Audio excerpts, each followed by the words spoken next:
Hello friends, అందరూ ఎలా ఉన్నారు? అందరికీ కూడా హ్యాపీ భోగి అనమాట. విషయం ఏంటంటే మనల్ని ఇన్స్టాగ్రామ్లో ఉండొచ్చు, ట్విట్టర్లో ఉండొచ్చు, ఫుల్గా వాడేస్తున్నారు అనమాట. చాలామంది ట్రోల్ కూడా చేస్తున్నారు. వాళ్ళందరికీ నేను చెప్పేది ఒకటే, ట్రోల్ అయితే చేశారు, వాడితే వాడారు. కానీ నా గురించి కొద్దిగా చెప్పండి. ఇగో రావణ్ ఫర్ యూ అనేటటువంటి వాడు యూట్యూబ్లో ఉంటాడు, ఇగో వాడి ఛానల్ ఏమి ఇది అని చెప్పండి. వాళ్ళు చూస్తారనమాట. మీరు నాకు చేయగలిగేటటువంటి ఫ్లేవర్ ఇది ఒకటే. చాలామంది వీడియోలు వాడేసుకుంటున్నారు కానీ క్రెడిట్స్ ఇవ్వట్లా. ప్లీజ్ దయచేసి క్రెడిట్స్ అయితే ఇవ్వండి. గేమ్ చేంజర్ కలెక్షన్స్ ఇది క్రియేట్ చేసినటువంటి కాంట్రవర్సీ అంతా ఇంత కాదు, భయంకరమైనటువంటి కాంట్రవర్సీ అయితే క్రియేట్ అయింది. నిజంగా ఫస్ట్ టైం నార్త్ వాళ్ళు మన సినిమాలంటే భయపడేవాళ్ళు. హానెస్ట్గా చెప్తాను నేను, మన సినిమాలంటే వాళ్ళు ఉచ్చబోసుకునేవాళ్ళు. తెలుగు నుండి ఒక సినిమా అవుతున్నారంటే వామ్మో ఇక మా పరిస్థితి ఏందిరా బాబు అని చెప్పి నార్త్ మీడియా నుండి నార్త్ యూట్యూబర్స్ దాకా ఉచ్చబోసుకొని ఆడ కూర్చునే వాళ్ళు. మన సినిమాలకు రివ్యూలు వేయాలన్నా కానీ వాళ్ళు చాలా ఆలోచించేవాళ్ళు. మ్యాక్సిమంలో తెలుగు నుండి వస్తుంది, మన సౌత్ నుండి వస్తుంది అంటే మ్యాక్సిమం అది సూపర్ హిట్ సినిమాలే. ఇక దాని గురించి రివ్యూ ఎందుకే, పాజిటివ్ ఇచ్చేద్దామని చెప్పి కూడా ప్రతి ఒక్కరు అనుకుంటారు. అక్కడ ఉండేది మన నార్త్లో. కానీ ఎప్పుడైతే game changer cinema official collection poster release అయిందో అంతా కూడా అత్తలకుత్తలం అయిపోయింది అనమాట. ఎంత అయితే పాజిటివ్ ఉందో అంత నెగిటివ్ అయిపోయింది. తిట్టనటువంటి యూట్యూబర్ లేరు, రోస్ట్ చేయనటువంటి యూట్యూబర్ లేరు, దాని గురించి మాట్లాడినటువంటి మీడియా లేదనమాట. టైమ్స్ ఆఫ్ ఇండియా దగ్గర నుండి, బుక్ మై షో దగ్గర నుండి ప్రతి ఒక్కళ్ళు కూడా ఈ యొక్క కలెక్షన్స్ గురించి అయితే మాట్లాడుకున్నారు, కలెక్షన్స్ గురించి అయితే టార్గెట్ చేశారు. దీనివల్ల భయంకరమైనటువంటి నెగిటివిటీ రామ్ చరణ్ అన్న ఒక్కడికే కాదు, మొత్తం తెలుగు ఇండస్ట్రీ కూడా వచ్చేసింది అనమాట. మీరు చూడండి, నేను ఈ ఫేక్ కలెక్షన్స్ బ్రో, ఈ విధంగా మీడియా వాళ్ళు మనల్ని తిడుతున్నారు బ్రో అంటే నమ్మలేదన్నమాట. చాలామంది నన్ను ట్రోల్ చేశారు, నాకు కూడా కింద కామెంట్ చేశారు. డే 1 186 కోట్లు వచ్చాయి అనేటటువంటి పోస్టర్ దింపిన వాళ్ళు డే 2 ఎందుకు సైలెంట్గా ఉన్నారు అనేటటువంటి ఒకసారి ఆలోచించండి. అండ్ ఆ తర్వాత చూసుకున్నట్లయితే ఇవాళ డే 3, ఇవాళ కూడా మ్యాక్సిమం సైలెంట్గా ఉన్నట్టే కానొస్తుంది అనమాట. ఎందుకు సైలెంట్గా ఉన్నారంటే అక్కడికి వచ్చినటువంటి నెగిటివిటీ అలా ఉంది అనేటటువంటిది. వీళ్ళు ఏమనుకున్నారు అని అంటే 80 కోట్లు ప్రాఫిట్ వచ్చింది అంటే ఇంకో 100 కోట్లు యాడ్ చేసుకుందాం, అందరూ చేస్తున్నారు కదా, చేసేది ఏముంది అనేటటువంటి ఉద్దేశంతో వీళ్ళు చేసుకోవడం వల్ల ఇంత నెగిటివిటీ వచ్చింది అని చెప్పి క్లారిటీగా క్లుప్తంగా అర్థమైపోతుంది. దాంట్లో అయితే డౌట్ పెట్టుకోవాల్సిన అవసరం లేదు. అండ్ గేమ్ చేంజర్ ఎంత వసూలు చేసింది అంటే 270 కోట్లు డే 2 వసూలు చేసింది అనేటటువంటిది మనకి ఒక పోస్టర్ అయితే కనపడుతుంది అనమాట. ఈ పోస్టర్ నేను కూడా నిన్న యూట్యూబ్లో పెట్టడం జరిగింది, కానీ ఇది వే 2లో కూడా ఇచ్చిందనమాట. మీకు తెలియనటువంటి షాకింగ్ ఏంటంటే ఇది అఫీషియల్ పోస్టర్ కాదు, ఫ్యాన్ మేడ్ పోస్టర్ అని చెప్పి గుర్తుపెట్టుకోవాలి. అఫీషియల్ ట్విట్టర్ పేజ్ మొత్తం మీరు చెక్ చేయండి, దిల్ రాజు గారిని మొత్తం చెక్ చేయండి, ఎక్కడ కూడా మీకైతే ఈ 270 కోట్లు వచ్చాయి అనేటటువంటి పోస్టర్ అయితే కానరాదనమాట. ఫ్యాన్సే ఈ విధంగా క్రియేట్ చేసి ఇది చేస్తున్నారు. నేను చూసుకున్నట్లయితే 294 కోట్లు వచ్చాయి అనేటటువంటి పోస్టర్ని క్రియేట్ చేశారు. మన అఫీషియల్ టీం ఏమో 186 కోట్లు వచ్చింది అనేటటువంటి పోస్టర్ని క్రియేట్ చేసింది. వీళ్ళు చూసుకున్నట్లయితే 270 కోట్లు డే 2 అనేటటువంటి పోస్టర్ని కూడా క్రియేట్ చేశారు. చాలా పెయిన్ఫుల్గా అనిపిస్తుంది అనమాట. మన పరువు మనం తీసుకున్నట్టే ఉంటుంది. దయచేసి ఇలాంటి పోస్టర్ని క్రియేట్ చేయమాకండి, ఎందుకంటే ప్రతి ఒక్కళ్ళు కూడా ఇవే అఫీషియల్ అనుకొని ట్రోల్ చేయడం అయితే మొదలుపెట్టారు అనేటటువంటిది గుర్తుపెట్టుకోండి. సో గేమ్ చేంజర్ ఇప్పటిదాకా ఎంత వసూలు చేసింది, 3 రోజులు అవుతుంది కదా, 3 రోజులకి ఎంత వచ్చింది అనేటటువంటిది క్లారిటీగా క్లుప్తంగా ఈరోజు ఈ వీడియోలో మాట్లాడుకునేటటువంటి ప్రయత్నం చేద్దాం. డే 1 నేను ఓన్లీ నెట్ కలెక్షన్స్ గురించి మాట్లాడుతున్నా, గ్రాస్ గురించి మాట్లాడాలని చెప్పి ముందైతే మీరు అర్థం చేసుకోవాలి. గ్లోబల్ వైడ్గా మాట్లాడతాను నేను. డే 1 చూసుకున్నట్లయితే 51 కోట్లు అయితే రావడం జరిగింది. డే 2 చూసుకున్నట్లయితే 21 కోట్లు అయితే రావడం జరిగింది. డే 3 చూసుకున్నట్లయితే 17 కోట్లు అయితే రావడం జరిగింది. ఇప్పటిదాకా గేమ్ చేంజర్ 89 కోట్ల గ్రాస్ని అయితే వసూలు చేసింది అనేటటువంటిది క్లియర్ అండ్ క్లుప్తంగా అర్థమైపోతుంది అనమాట. ఎందుకంటే చాలా తక్కువ ఇది. రామ్ చరణ్ అన్న రేంజ్కి 2000 కోట్లు కొట్టేటటువంటి కెపాసిటీ ఉంది, 1000 కోట్లు కొట్టేటటువంటి కెపాసిటీ ఉంది. ఆ టైంలో ఎవరికి కూడా ఇండస్ట్రీ అంటే హిట్ అంటే కూడా తెలియదు, హిట్ అంటే ఏందో కూడా తెలియదు.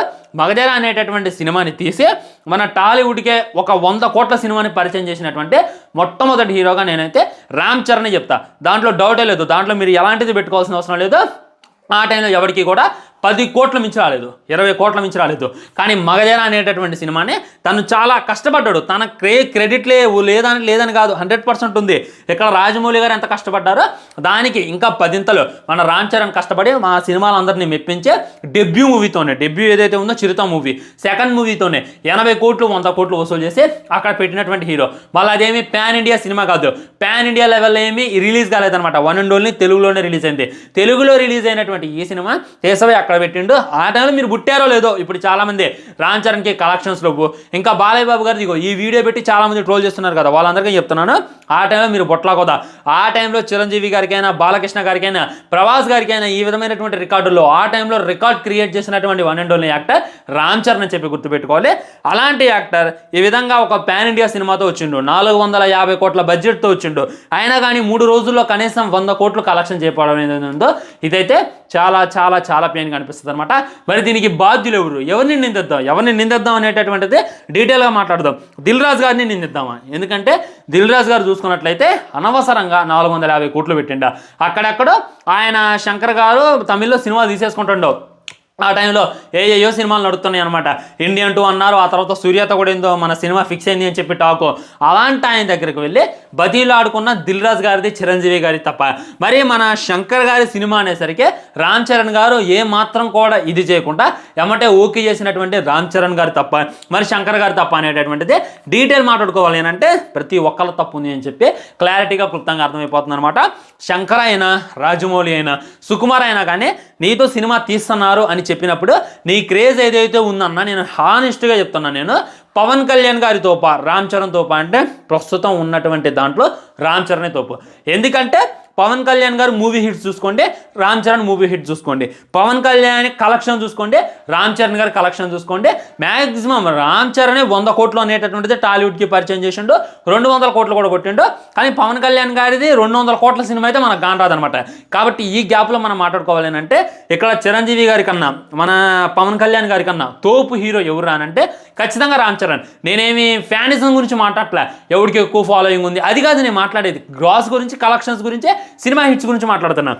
ఈ విధంగా according to megastar Chiranjeevi, power star Pawan Kalyan వీళ్ళతో పోల్చుకుంటే మన రామ్ చరణ్ గారికి ఎక్కువ మార్కెట్ అవుతుంది అనేటటువంటిది క్లారిటీగా అర్థమవుతుంది. ఆ మార్కెట్ ఏదైతే ఉందో టాలీవుడ్లో ఉన్నటువంటి మార్కెట్ కాదు, ప్యాన్ వరల్డ్గా ఉంది. గ్లోబల్ స్టార్ అంటే చాలామంది ట్రోల్ చేస్తున్నారులే, కానీ గ్లోబల్ స్టార్ అనేటటువంటి ట్యాగ్ ఇవ్వడానికి గల కారణం ఏంది?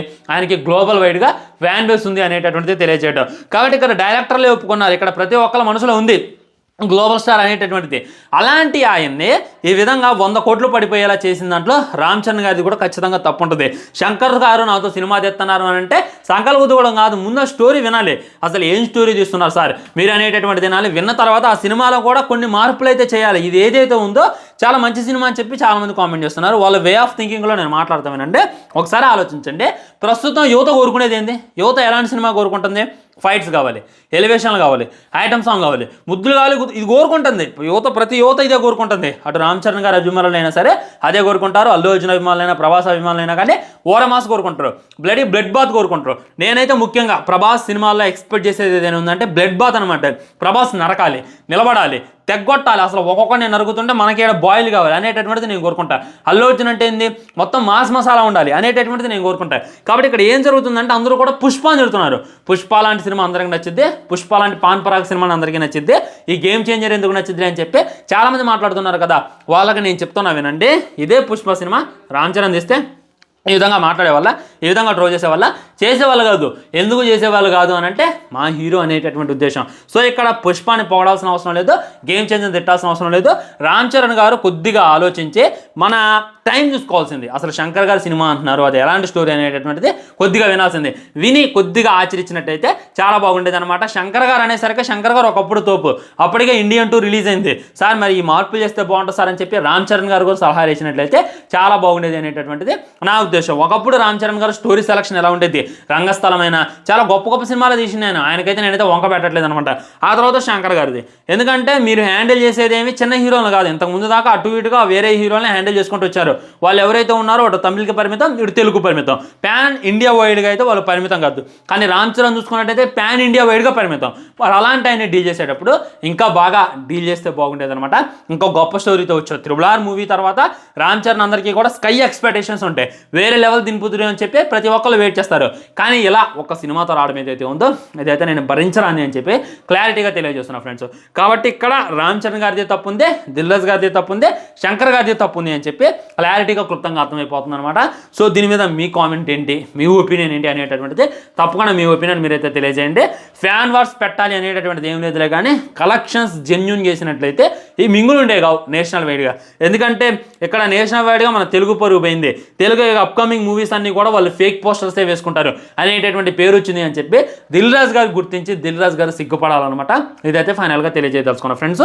యూఎస్ఏలో కూడా ఇదైతుంది, నార్త్లో అయితే ఆడేటటువంటి ప్రయత్నం అయితే చేస్తుంది. అక్కడక్కడ నార్త్లో పాజిటివ్ టాక్ వస్తుంది. ఇంకా దరిద్రం ఏంటంటే సినిమా లీక్ అయింది, హెచ్డీ సినిమాని బస్సుల్లో వేసుకొని మరీ చూసేస్తున్నారు. ఇది అసలు అర్థం కావట్లా. గేమ్ చేంజర్ థియేటర్లో రిలీజ్ అయింది సంక్రాంతి పురస్కరించుకొని. ఈ సంక్రాంతిలో ఊళ్ళకి వచ్చే వాళ్ళు వాళ్ళ బస్సులు వేసుకొని వస్తున్నారు. ఇది ఇంకా బాధాకరం. Cinema negative talk main minus, సినిమాకి లో హైప్ మెయిన్ మైనస్, ఇంకా హెచ్డి కావడం ఇది కూడా పెద్ద మైనస్గా సినిమాకి అయితే చెప్పుకోవచ్చు. డాకు మహారాజ్ కూడా లీక్ అయింది. మరి ఇంకా అది ఎంత కలెక్ట్ చేసింది అనేటటువంటిది ఆల్రెడీ ఒక వీడియో చేసిన. సో మీ కామెంట్ కూడా తెలియజేయండి. అదే friends, game changer day 1, day 2, day 3 and ఓవరాల్గా ఇప్పుడు ఉన్నటువంటి కలెక్షన్స్ గురించి అయితే నేనైతే మాట్లాడింది. ఉంటా మరి, బాయ్. ఛానల్ని సబ్స్క్రైబ్ చేయండి, వీడియో లైక్ చేయండి, వీలైనంత వీడియోని షేర్ చేయండి. వందే మాత్రం, జై హింద్, ఉంటా, బాయ్, నమస్కార్.